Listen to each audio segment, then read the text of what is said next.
selamat pagi, selamat dikasih Tuhan. Renungan buat pagi hari ini kita akan sampai di Yohanes 7. Mari kita akan sama-sama buka Yohanes 7 ayat 1 sampai yang ke-13. Saya akan bacakan dan saudara bisa simak. Perikopnya ialah Yesus pergi ke Yerusalem untuk Hari Raya Pondok Daun. Sesudah itu Yesus berjalan keliling Galilea, sebab ia tidak mau tetap tinggal di Yudea, karena di sana orang-orang Yahudi berusaha untuk membunuhnya.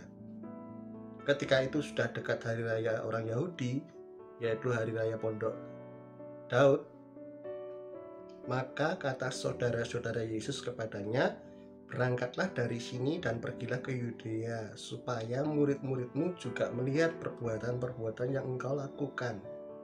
Sebab tidak seorang pun berbuat sesuatu di tempat tersembunyi jika ia mau diakui di muka umum.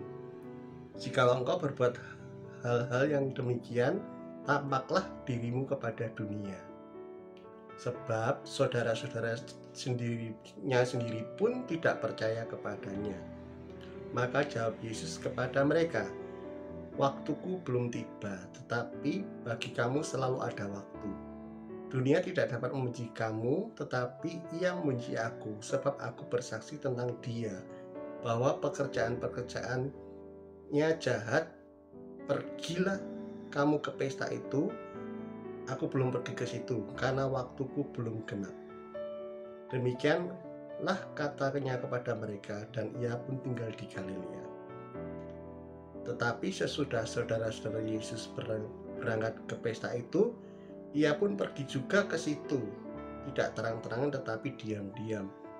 Orang-orang Yahudi mencari dia di pesta itu dan berkata, "Di manakah dia?" Dan banyak yang terdengar bisikan di antara banyak tentang dia. Ada yang berkata, "Ia orang baik." Ada pula yang berkata, "Tidak, ia menyesatkan rakyat." Tetapi tak seorang pun yang berani berkata terang-terangan tentang dia karena takut terhadap orang Yahudi.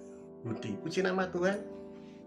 Di kitab Injil Yohanes pasal 7 ini menceritakan bahwa kondisi saat itu ada dua pihak, orang Yahudi yang ada yang percaya Tuhan Yesus orang baik, dan ada yang menganggap Tuhan Yesus itu bukan orang baik. Dan di saat itu muncul kata saudara-saudari Yesus, saudara Yesus waktu itu dia katakan apa? Kau pergi dahulu supaya murid-murid melihat perbuatan-perbuatanmu dan mereka mengakui. Dalam hal ini firman Tuhan katakan waktu itu saudara-saudara Yesus pun tidak percaya sama Yesus di konteks yang kita baca tadi. Dan Tuhan Yesus katakan apa? Waktuku belum tiba. Dia tahu betul kapan harus melakukan segala sesuatu. Dia tidak sembarangan melakukan segala sesuatu.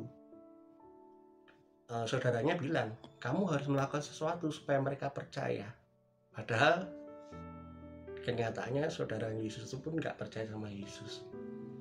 Dan buat saudara, buat pagi hari ini, buat kita renungkan sama-sama apa yang dilakukan Yesus. Dia ngerti benar keinginan Bapa itu seperti apa dalam hidupnya.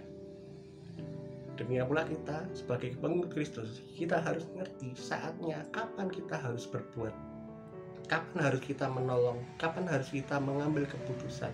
Kita harus tahu betul-betul seperti yang Tuhan lakukan. Bahkan satu peristiwa sudah lihat Tuhan Yesus pernah tidak melakukan sama sekali mukjizat, dan itu membuat orang-orang yang mengikut dia itu kecewa. Perhatikan, karena apa?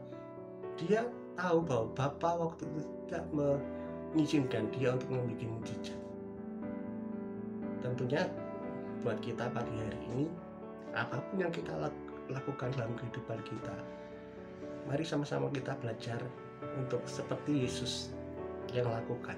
Apa yang Tuhan Yesus kita lihat ketika dia melakukan aktivitasnya dalam kondisi yang tidak baik, karena banyak yang tidak suka dengan dia, dan dia Bahkan dikatakan ketika dia datang ke pesta, dia diam-diam karena banyak yang ingin membunuh dia. Tapi apapun yang kita kerjakan, saudara, mari sama-sama.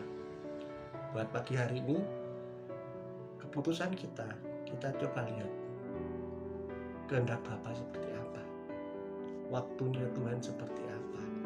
Apakah ini saat yang tepat bagi Tuhan, bagi kita untuk melakukan sesuatu? Terus bagaimana supaya kita bisa mengerti kehendak Bapa? Semakin kita dekat dengan Bapa kita, semakin kita ngerti kehendaknya.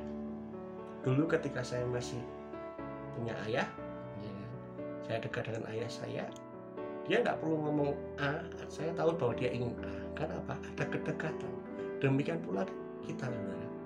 Ketika kita ada kedekatan dengan Bapa di surga, banyak keputusan yang harus kita ambil. Tetapi kembali lagi, saudara, kita harus mengerti maunya Tuhan seperti apa, waktunya Tuhan seperti apa, dan semua harus berjalan sesuai dengan rencananya Tuhan. Puji nama Tuhan. Saya berdoa hari ini setiap kita mengalami Tuhan, setiap saudara dalam kehidupan sehari-hari hari ini engkau mengalami perjumpaan dengan Tuhan. Terima kasih, Tuhan Yesus memberkati.